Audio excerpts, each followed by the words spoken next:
look who's going on another vacation. Oh my God, just go ahead. Wait, this is my bad side. Take one more. I'm going live. Everybody laugh like Yeah, having a good we have a time. relationship, and I don't like any of these pictures. Just delete the picture. I look terrible. I was so crushed trying to live up to the hype. Scrolling every day, comparing my own life to what seemed like perfection on my screen.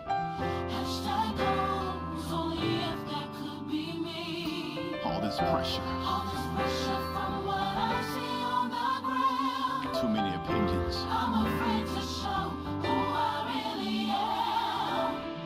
I click a filter that shows the best side of me. All these filters just to cover the real me. Unfiltered. My father didn't need a filter. God created me with no filters. He loves the real me. He loves the way I am with no filters. I don't have to hide no more. Living the real me more. When I made the change, 'Cause I embrace my life with no filters. Filters, filters. who I am, Filter, filter, filter. it seems like every time I'm on social media,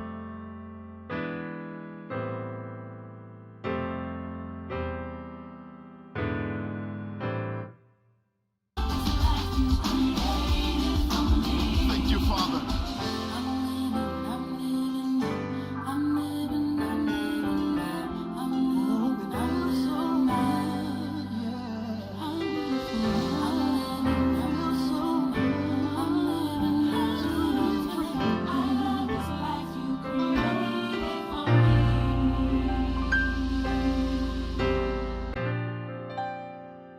Hello folks, thank you for tuning in to Cooper's Keys. Here we're continuing going through some of James Fortune's songs. Today we're looking at a tutorial for the song No Filter by James Fortune. So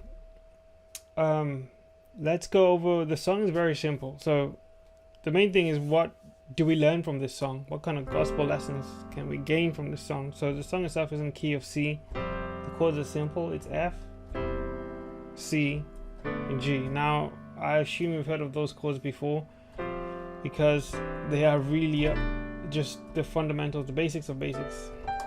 All white notes, which makes it fun.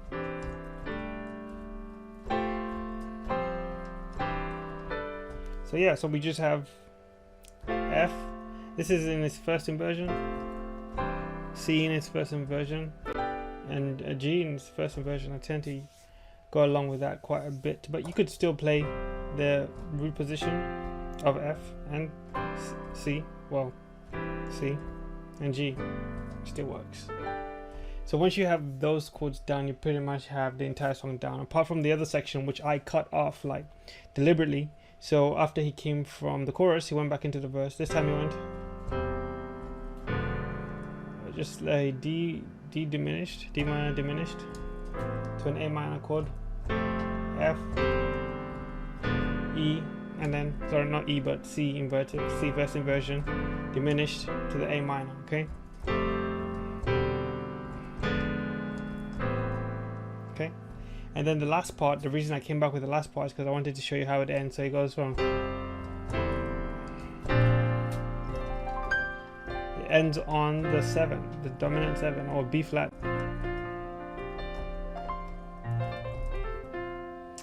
I want to show you because in one of the videos I cover on my gospel courses, we talk about the alternative gospel endings, and one of them is this one, ending on the B flat.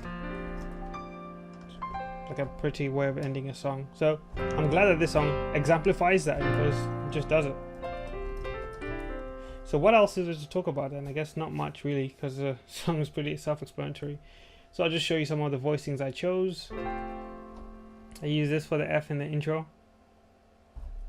I use this voicing for the C in the intro. And then the G.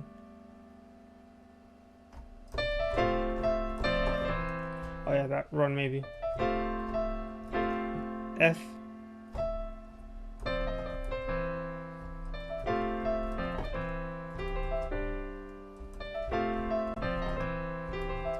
Guess it goes on to a G, straight G.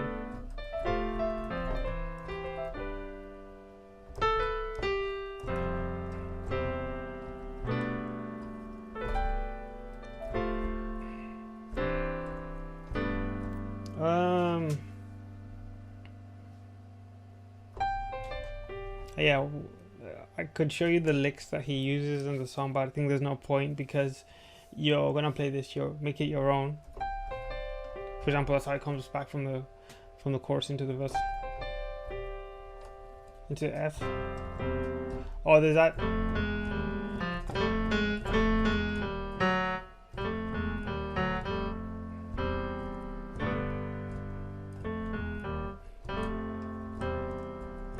It's just towards the end, but again, like I said, there's not much point me going into large amounts of detail on the kind of licks they use in that song, because you're gonna feel it your way and make it your own. So you're in the key of C, so any white note's gonna work, okay?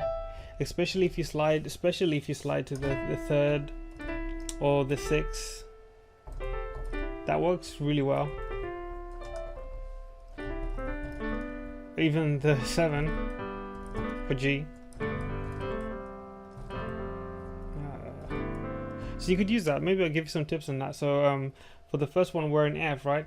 So we slide to the third, which is A in F from the 9. The 9 sounds really good. You can literally take the 9. It's a sus chord, really.